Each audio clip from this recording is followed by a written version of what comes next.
All right, time for us to move on to the next portion, the UV mapping of our character. Now, UV mapping is very important for game characters because you want to create UV maps that maximize the texture density so that you can get as much detail into your model, because a lot of that detail comes from the texture maps. And then by planning out your texture maps well, you can sort of control the resolution that you're going to get over the surfaces of your object depending on the resolution of the target image maps. So without further ado, we're going to jump in and we're going to start doing some UV mapping. So you're going to want to open up your file that you finished retopologizing after the last video. Or if you want to just follow along and you're jumping in at this video, we're going to open and we're going to do the retopo complete in the video 7 folder. And just to keep my items list clean here, I'm going to select all of those layers and press Ctrl G. And rename this low res character, just to keep it organized in there. So one of the things that I should explain first about items and UV maps in Modo is that UV maps for each one of these item layers can have its own UV map. So all of these could all be different names, they could all be the same names. Right now they all just have the default texture applied to them, the UV map applied to them, although they don't actually have UVs. It's just whatever the map that's created while you're modeling these things, and usually it's not worthwhile for applying textures if you've done any editing to the geometry after you've created it. So what I want to do is just make sure that there's no errors or no problems later on. Is I'm going to select all of these layers. I'm going to edit all of the maps. I'm going to gang edit all of the maps at the same time by just renaming this. So I'm going to call that bake texture, just so it'll be obvious that these are the UV maps that are associated with the low res, and then the original one is just going to have all of the texture ones. So it just helps it keep straight in my head. Alright, so I'm going to deselect all of those guys. Now we're just going to go through one by one in each of these layers and do our UV unwrapping. So we'll probably start with the body armor and just work our way down. So I'm going to use the switcher here, and we're going to switch into our UV editing layout from model. And you can see like this. This isn't a useful UV map. For UV maps, you want to make sure that there's no overlapping, and anytime there's this red, that indicates that there's overlapping in your scene. And that's definitely a bad thing if you're going to be baking out textures for games.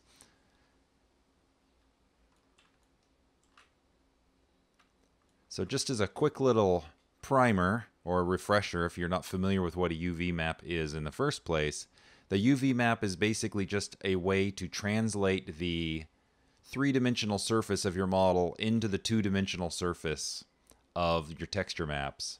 And it gives you a lot of control over the way that those textures are applied to that surface. So I'm trying to think, about how I want to lay out my 3D surfaces for the UV mapping. And I've been doing it so long now, actually, it comes fairly naturally that I can look at a model and I think of, that just makes sense. So, you're going to get some warping and some stretching in a UV map unless your object is flat. It's almost impossible. So a lot of creating that map is sort of artistically looking for ways to minimize that stretching. Like I said earlier, you're really trying to figure out how to maximize that texture density. So I'm thinking a front panel and a back panel makes the most sense for this object. So I'm going to select, go into my edges mode here, and I'm just going to start double clicking on these edges that represent sort of this middle section here.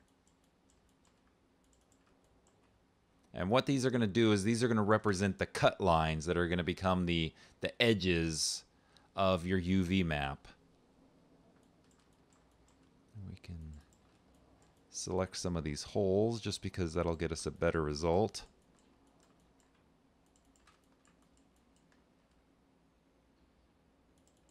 Then just leaving them open. Alright, so I think that is my selection, but I realize I have these other little pieces in here, this little connector in the back. I'm going to go into polygon mode here really quick and select that, hide him. Select this and hide him. So now I only have this armor section. If I go back to edges, it held on to that edge selection, so I didn't lose that. So now, of the various tools that we want, the one that I'm going to use the most is going to be the unwrap. And what that's going to do is that's going to sort of automatically try and flatten that out into your 2D texture or into your 2D UV map from the 3D surface. So right now you can see it has quite a few iterations. If I just press 1, since this is our first use, we're going to do 1 iteration. And then maybe we're going to do, planar. The initial projection doesn't really matter. Sometimes it can be helpful if you have a difficult unwrap. And then you just click in the viewport and you can see how the planar is going down the Y. So you're basically getting a top view. Now if you click and drag, you're going to increase this iterations. And the more iterations you get, the better the system is going to be at sort of unwrapping that. So you see it's trying to figure out a way, as I'm dragging that up, to not have any overlapping and any twisting in your UV map. So that was 286 iterations. And I think by going any more, as I'm increasing at 323, I'm not getting any better results. So I think the iterations, that's the best that map can get. Although that's not the best that Modo is capable of doing. So what I like to do after I've done an unwrap is I will jump in. I'm going to use the relax tool. So I'm going to do the adaptive. So that'll adapt from whatever the existing map is. There's several other options in here, but for the most part, I always use the adaptive. Sometimes you get stuck with a really difficult unwrap and you can try some of the other modes, but for me, the adaptive always seems to work best. So it's the same way you click in the viewport, and that's iteration of 1, but as you increase that, you can see we're going to get better and better. So if I'm going to put this up to some crazy number,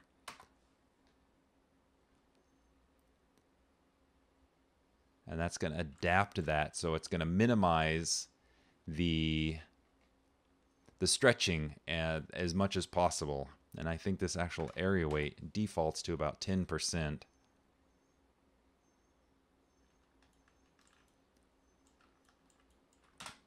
So I think that is probably the best map that we're going to be able to get. And we have a couple options here that'll help make these more visible. So we can do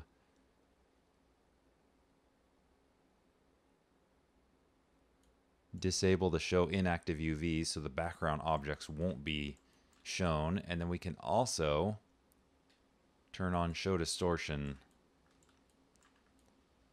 I'm not sure exactly why it's displaying all red at this particular point. So I'm going to unhide these. Now I'm going to hide this portion, and then we're going to UV map these guys. So I'm going to select these guys and then these edges to open them up. So think of selecting edges as you're cutting in. And then on this, we're going to select all of those edges. And then this outer edge. And then we're going to select in between here.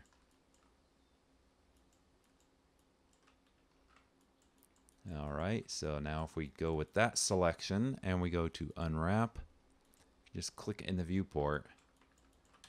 See, these are all blue because it's comparing them to the scale of the other model. So let's unhide now, and then we're going to pack. All right, so what the red, it means that the polygons are smaller than the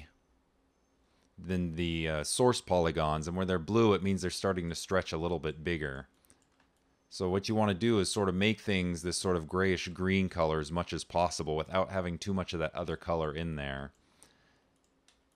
But since we have some extra space inside of here, I think we can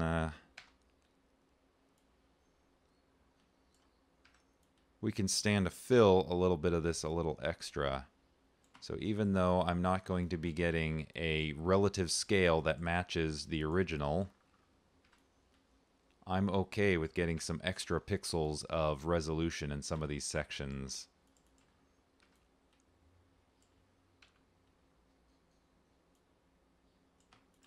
And so you'll notice that there's also only one of these guys. So for baking purposes, like I said, you can't have any overlapping polygons directly overlapping on top of each other. So if I were to mirror this right now, you'd have to have extra UV space. And maybe in this case, we would be okay with having that extra UV space there. But generally, if you want to maximize your texel density and reduce your textures, you just, stuff that's easily repeatable or mirror images of each other, you just bake it out and then mirror it after the fact. So that was my intent of what to do. So there's only one tube here. That's my plan to do that later on, and I'll probably be doing that with some of the other pieces as well. So I think that is a completed UV map for the armor for our baking purposes. You know, if we turn off the show distortion, we can see there's no red for any overlap or anything like that. So that to me is a quality UV map, and it covers all of the polygons that are in our scene. So next we're going to do the knee pads. And for this, I'm only going to do one of the knee pads. So we'll probably do a smaller resolution texture for this. So I'm going to simply delete that because I don't want those overlapping or causing problems during baking. So if you double click on this guy, you can see that the back is all open. So I'm just going to press my control key, click on my boundary, and then unwrap. And then for that guy, I'm just going to relax. And I don't think I need 2,000. I think 500 is the more reasonable number on that. And then there's, some wasted space up here. That's really no reason to be wasting that. So for our texture, so we can go into texture UV operators and we can fit that so it maximizes how much space that's going in there. So the entire UV, and we want to not keep the proportion, but fit that within that UV space. And I think I might be bringing that in just a touch. All right, so there's our boots. Now for this one, as I stated, I'm going to delete that because they're just going to be mirror images of each other. So I really only need to map one of these guys. So the boot is made up of this one shell piece, and then it has these two pieces that sort of float over the top of it. So I think for the first part, I'm going to hide the floating pieces, and I want to break this boot into the bottom sole, and then we're going to cut a line up the back of it. So that's another thing to always be sort of thinking about, is where are you going to place the seam where it's going to be least obvious should there be any errors with the seam, and you don't want to have, or you won't have too many errors with seams when you're baking. But it's good still just to try and hide those to minimize that. Maybe I'm just a creature of habit because there used to be problems with seams more commonly, and I'm still thinking about how you can hide those. So by selecting the whole bottom of the foot, I can hold down my control key again and select that boundary. And then I'm going to select up the back of the foot, press my up arrow, and then select this outer edge. You don't necessarily have to select the outer edge, but I've just found that the unwrap algorithm seems to work a little bit better when you have that selected. So that's going to sort of unfold and flatten out the top part of this boot, and then it's going to break off the sole section into its own shell. So let's give the unwrap tool a click here. And that is precisely what has happened. And I think the relax here is going to fix that even better. We click in there, you can see that's gotten a little bit less distorted. We can turn on the show distortion here. So let's see if we do the 2000 on that. If that's going to get rid of some of those color gradients even more. Didn't make a huge difference.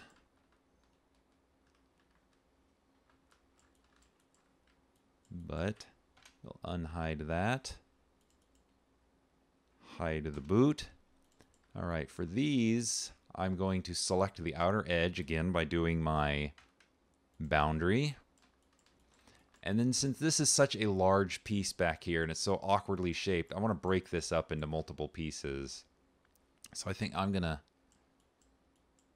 cut an edge into here, an edge into here.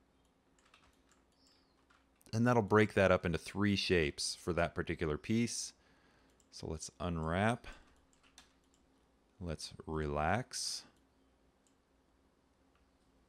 Click and pause since it already has 2000 iterations.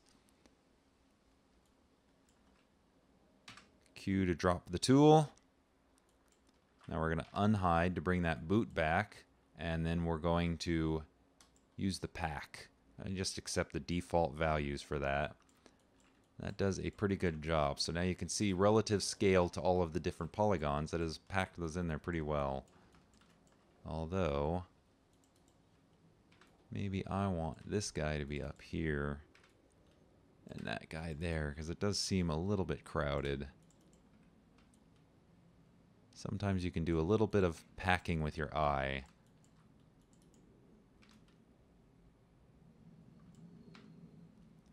So I'm just using the regular transform keys. Work exactly the same. And then when you double click on, say, an island here inside of the UV window, like if you do it over here, it selects the whole, you know, everything that's connected. But since this UV is discontinuous, it's broken up into parts, even though the geometry is connected. Modo is smart enough to know that when you double click on that, that you don't want to select the whole boot. You just want to select that one island that you're in the UV view. All right, so there's the boot. And I think I'm going to want to save this file quick before I accidentally overwrite it.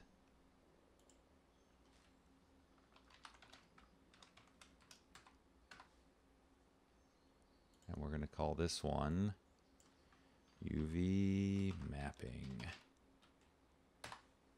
And I typed it right. All right, so let's go on to the next object. So this is the wrist guard, and these two wrist guards are different. He has like a little video display on one arm over the other. So we're going to have to do both of these wrist guards in the same UV map to ensure that they're not riding over the top of each other.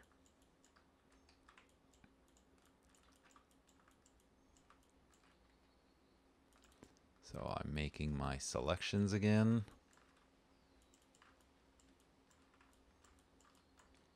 And then hiding my seam in the back a little bit. We get unwrap. And then we get relax.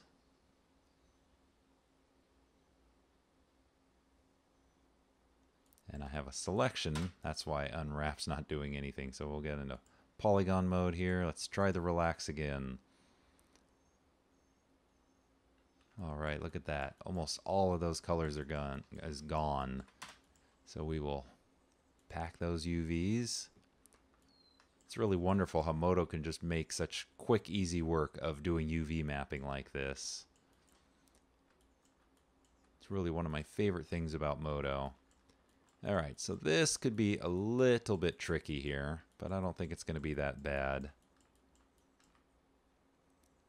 I think if I hide all of these, we can kind of look at how we're going to slice these out. So we're going to reduce distortion if we cut open these corners on this so it can lay down like a box. And then I'm going to have the back be a separate piece because it's not super important about the back just because of the fact that you're not really going to see it. So if we just double click on these edges like this, you can see the back edge is, completely surrounded by an edge cut, and then each corner has an edge cut. So you can see when we unwrap this how that's going to flatten that out, almost like a gift wrap sort of a deal, or flattening a box. And I think that's a pretty decent UV map for that. So I'm going to go through and do that for each one of these. So select and Shift H to hide. I'm just going to go through here and crank through this as quickly as I can, double clicking on these, because this is just sort of repetitive, but we can't apply the same thing to each one because they all have different polygon counts. So unwrap, unhide, Shift H, Shift A to zoom in. I can select those two corners and Shift G to select between, Control to select boundary.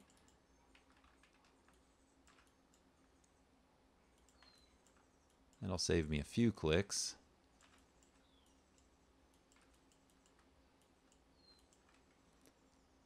Unwrap, unhide, and we got the last one. Isn't taking very long at all.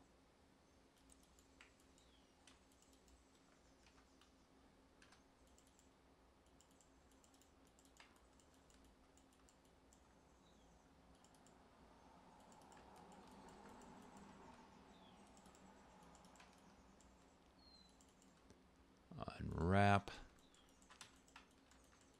And then one last piece. We have his little belt buckle medallion deal.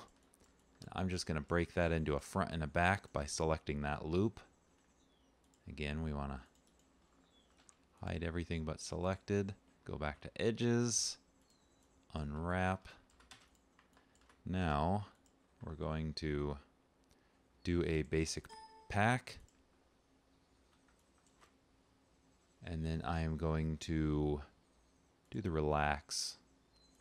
Click on that.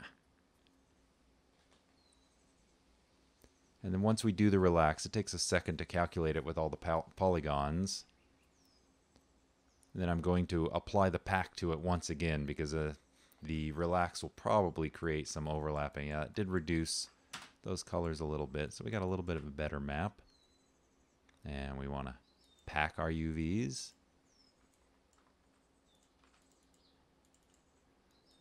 Maybe give these a little bit of extra breathing room.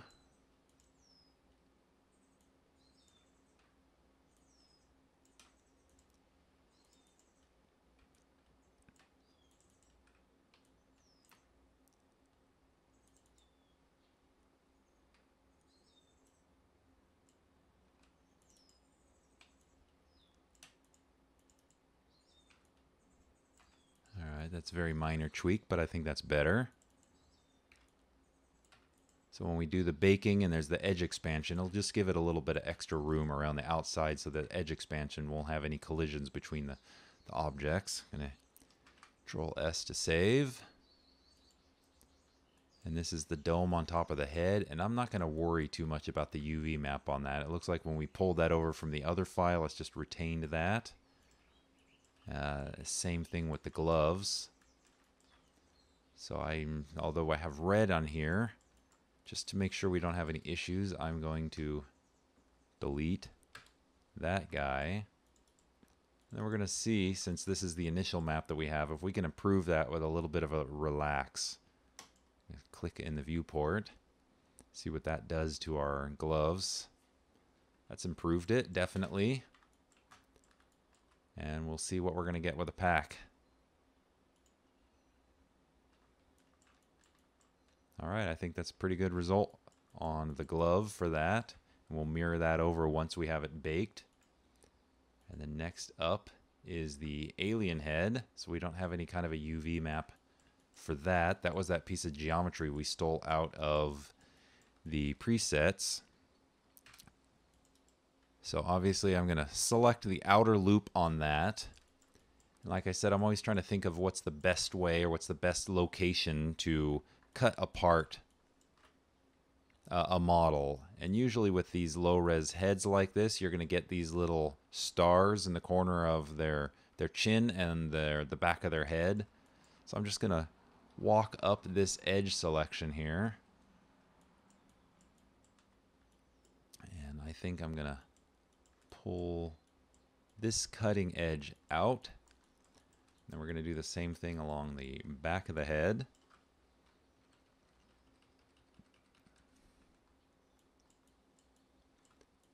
And then open this up. So this technique of cutting the edges like this becomes more obvious once you start to unwrap it, of what that does. So that gets you a pretty darn good map right there out of the box. And then we're going to relax that. I'm going to crank this up to 4,000 this time.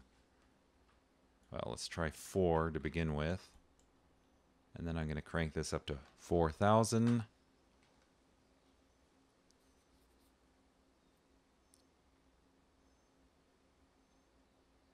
So there's just so much detail in the head. I want to make sure that we maximize what we can out of that. And that's really created a gorgeous UV map right out of the gate.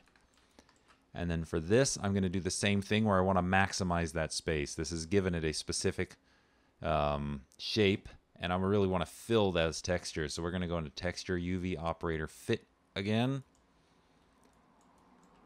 And then I'm just going to scale it down ever so slightly from those edges, and then maybe bring in these edges.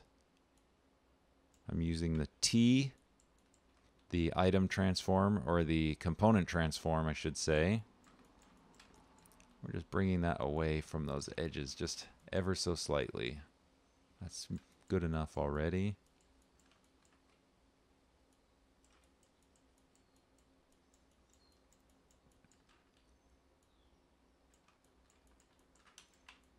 All right, so there's our head. And then now we have the flight suit. So I think the flight suit we're just going to cut into a front and a back. So we can edge select up through the middle of the legs, up through the sides of the hips.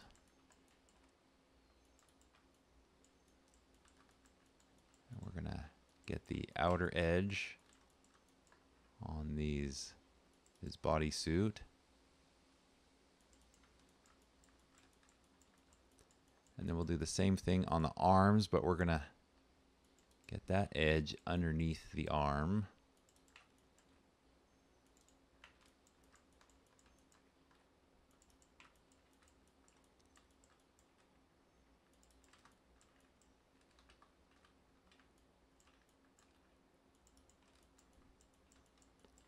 All right, and I just need to select this loop here. So it's just a lot of double clicking on here. I think that is everything. So let's unwrap. And then we're going to do that relax. Get that back down to 4. Click in the viewport. Oh, got that selection again. UV relax. Click in the viewport. Now let's try that 4,000. See what that gets us. It'll take just a minute to calculate all of that. Gonna have to wrap this up. We're almost at the 30-minute mark.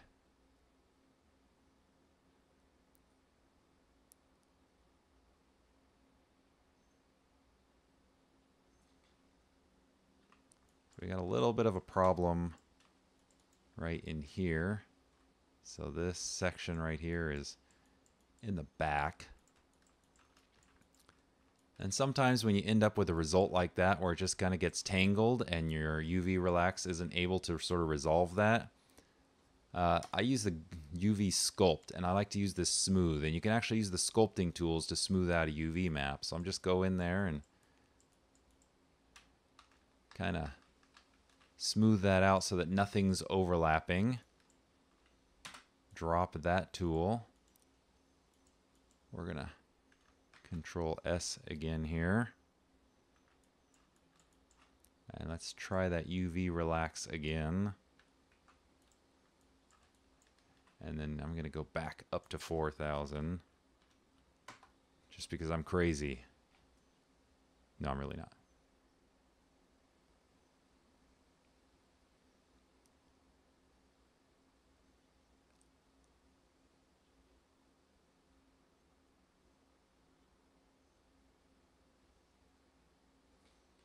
All right, that's reduced a lot of that distortion. So let's see what's going to happen when we get a pack.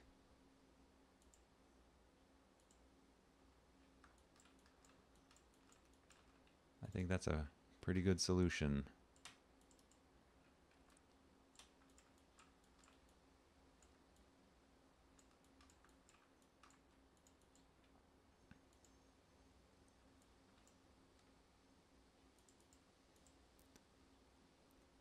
We can also use this if we set it to conformal and interactive and we give this a reasonable number, like say 100. What the interactive does is it allows us to add pins by clicking on portions of this. I think if we put a pin there, this will allow us to start tweaking out.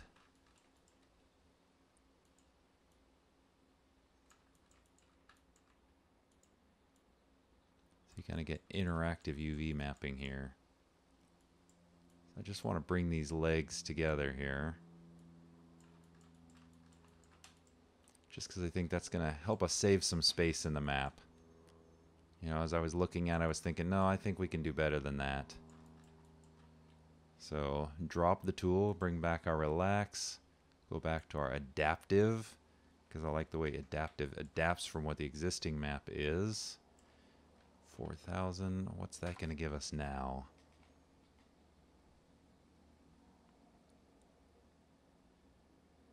Oh, look at that. That's a lot better. That is really better this time.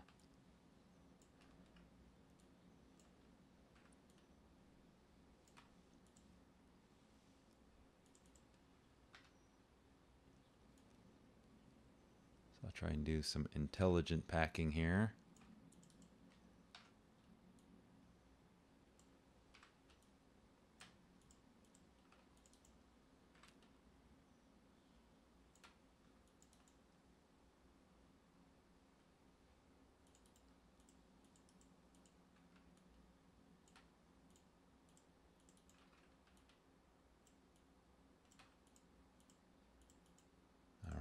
And now we're going to scale all of these guys up a little bit. Take advantage of as much of that texel density as we can.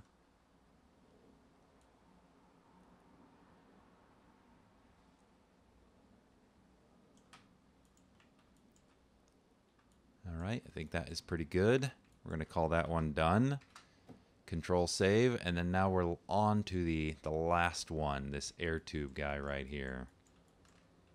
So I think first off, I'm going to hide that piece. Press H to hide. And we're going to do this tube. And I think the way we're going to do the tube is we're going to select a loop here and then get a loop down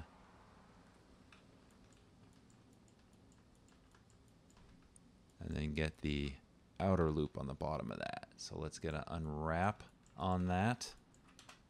And the beautiful part about this, since this is now an even grid, or you know, it could be an even grid, we can just select this portion and go to texture operators, and there's a great function in here called rectangle. Just click on that and it turns that into a grid. I'm going to rotate that grid and place this up here.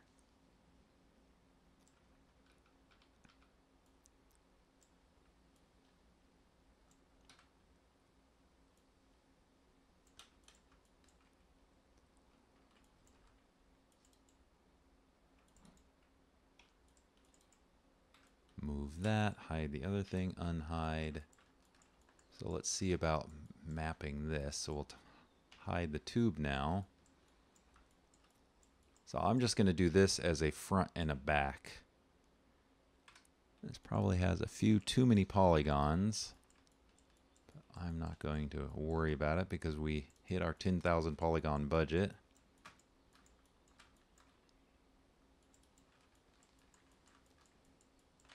So now if I unwrap that, and then we relax. Got my selection again. I just love not dropping my selection. All right, 4,000. Crazyville. So the reason why I keep entering the number 4 and then increasing it to 4,000 is because when you do that, it brings up your little progress bar, which is something you do not get otherwise. So now if we unhide here, I think we can rotate this guy a little bit.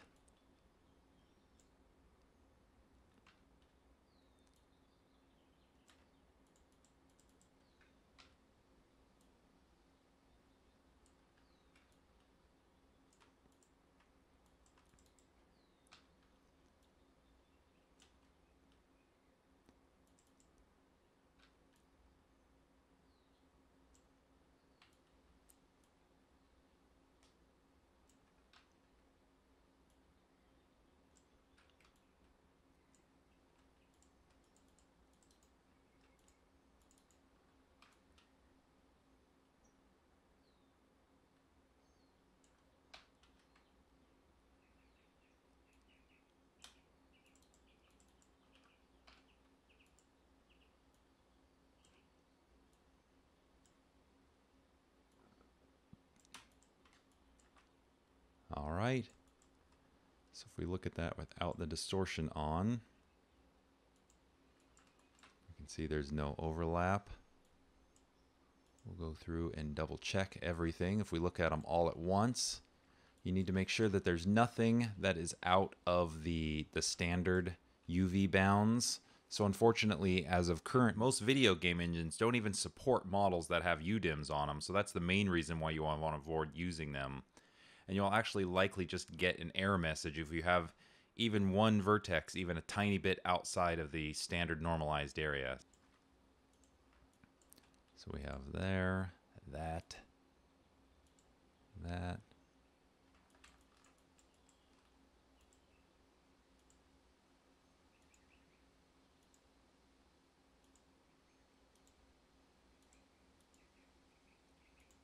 All right.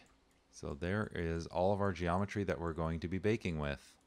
So that wraps up the UV portion of the training, where we went over the unwrap tool to create the initial UV projection, and then we used the relax tool to reduce any distortions. I even showed a few techniques on how to pack and tweak your UV layout for the best results. So next up, we're going to be jumping into the baking portion of the training, but at this point we're going to have to split paths, and you're going to need to choose which engine you're going to be targeting, because each requires a special setup from here on out. So in one set, we're going to be covering the workflow for Unity, and for the other, I'm going to be covering the workflow for Unreal Engine.